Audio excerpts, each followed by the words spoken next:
नमस्कार भारतवासियों। आज हम एक विशेष रूप से मेरे भारतीय सेनाओं के द्वारा किया गया सफल कार्यों के मैं उनको धन्यवाद कहना चाहता हूँ, साधुवाद कहता हूँ। ऑपरेशन सिंदूर के बारे में विशेष रूप से जो मेरी ज्ञान है उसके रूप में मैं चर्चा करूंगा। सबसे पहले इसका नाम ऑपरेशन सिंदूर क्यों रखा गया? क्योंकि कुछ दिन 15 दिन पहले पहलगाम में आतंकी घटना हो गया था जिसमें 30 व्यक्ति से ज्यादा की मृत्यु हो गई थी। वही आतंकवादी घटना के बदला लेने के लिए ऑपरेशन सिंदूर चलाया गया, जो कल रात 1:45 में किया गया काम पूरा हो गया। इसका नाम इसलिए रखा गया कि नवविवाहित जोड़े बहुत से वहां पे पर्यटन के रूप में गए थे और उनको बहुत हानि उठाना पड़ा, इसलिए उन सुहागिनों के नाम पर इसका नाम सिंदूर रखा, ताकि तुम एक सिंदूर को मिटाया है उसको हम पूरा तरीका से तुम्हारे इस नाम से तुमको खौफ होगा कि आगे किसी को सिंदूर को मिटाने के तुम क्षमता नहीं रख पाओगे। भारत और पाकिस्तान के सीमा क्षेत्र में आतंकी ठिकानों का निस्तानाबूद किया भारतीय सेनाओं ने। जो 5 क्षेत्र थे पाकिस्तान में, पाक ऑक्युपाइड कश्मीर में, और 4 पाकिस्तान के क्षेत्र में है, जो LOC से लाइन ऑफ एक्चुअल कंट्रोल के से थोड़ी ही दूर पर थे। आतंकी ठिकानों को निस्तानाबूद में मसूद अजहर के परिवार खत्म हो गया, पूरी तरीका से उसका परिवार खत्म हो गया, यानी मसूद अजहर फिनिश इसको कहे, इसलिए कि इसका सारा का सारा जो प्लान करता था, इसका जो आतंकी संगठन का जो प्लान करता था, वो सारा के सारा इसमें मारा गया। दूसरा है पूरे 9 जगह में आतंकी ठिकाने में स्ट्राइक किया गया और सफल तरीका से किया गया, जिसमें 90+, मतलब ये आंकड़ा ज्यादा भी जा सकता है, उतना आतंकवादियों को मार गिराया गया। इसमें मार गिराने में कौन कौन से आतंकवादी संगठनों का मुख्यतः टारगेट किया गया था भारतीय सेनाओं के द्वारा? तो इसमें है लश्कर तैयबा,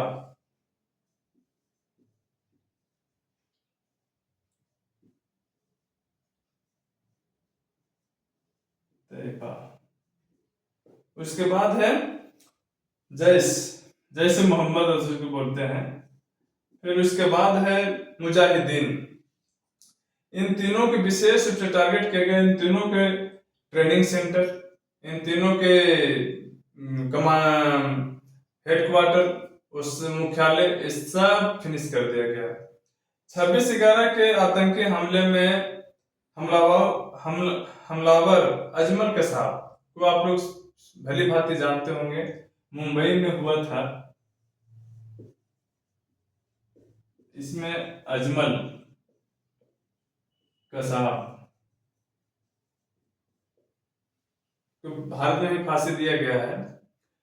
इसका भी ट्रेनिंग अभी जो 9 ठिकाना है, इन्हीं में से इन्हीं ठिकानों में उसका ट्रेनिंग हुआ था और आज उसका निस्तानाबूद हो गया। इन हमलों से आतंकवादियों के मन में खौफ तो भर जाएगा और उसको प्रशिक्षण देने वालों को भी खौफ हो जाएगा, यानी जो इन आतंकवादियों को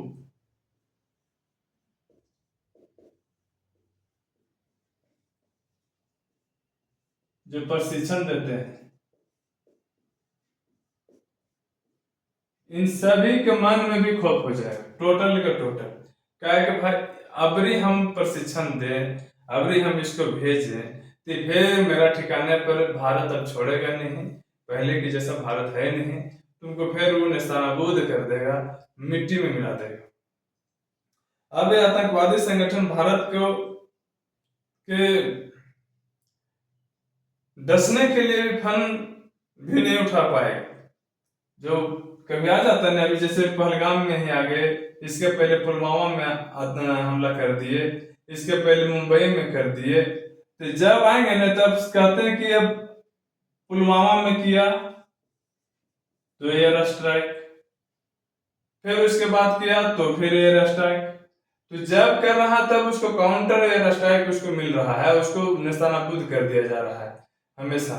तो अब ये सोच ले कि तीसरा बार है, अब्रिक जहां किए तो हम लोग के कहीं पकड़ पकड़ के चुन चुन के नहीं भारत मार देगा, इसलिए वो अब दोबारा वो कभी फन उठाएगा ही नहीं।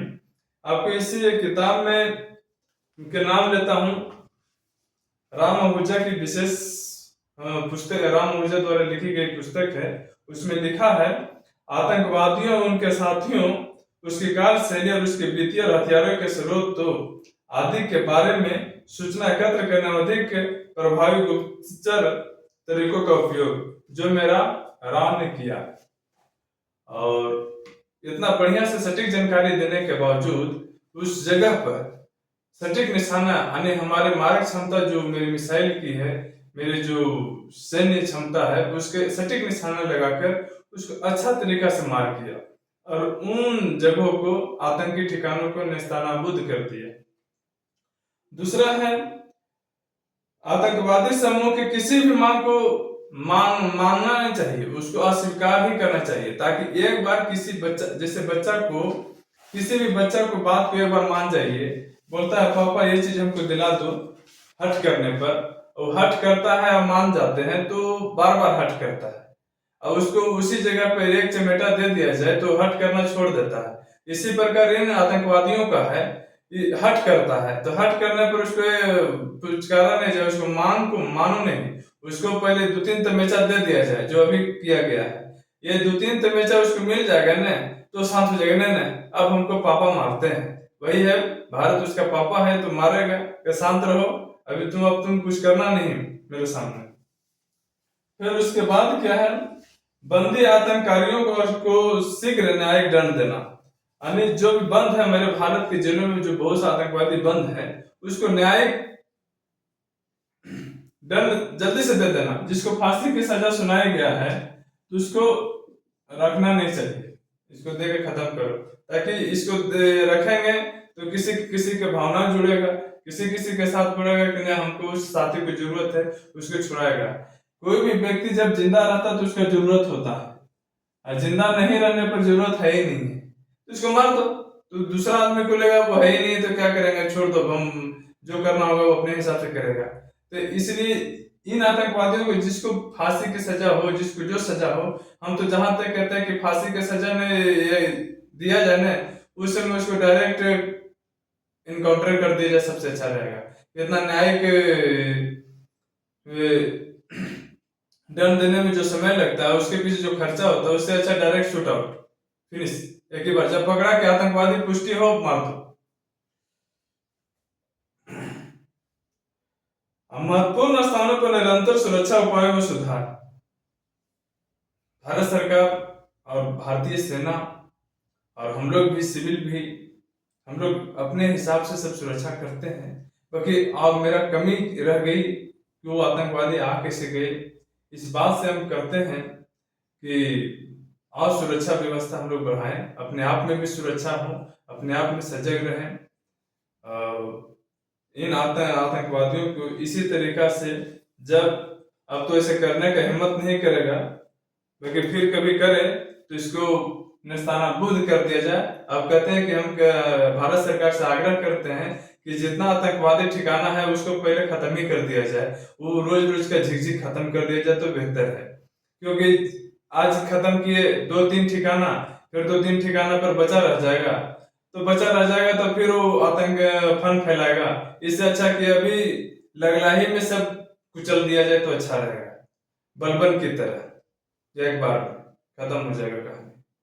जय हिंद, जय भारत और जय मेरे भारतीय सेनाओं। आपके द्वारा किया गया कार्य को मैं हार्दिक अभिनंदन, स्वागत, वंदन सब करता हूं। आप लोग हैं सीमा पर तो उसके जय हम लोग बहुत सुरक्षा महसूस करते हैं। जय हिंद, जय भारत, जय सेना। Thank you.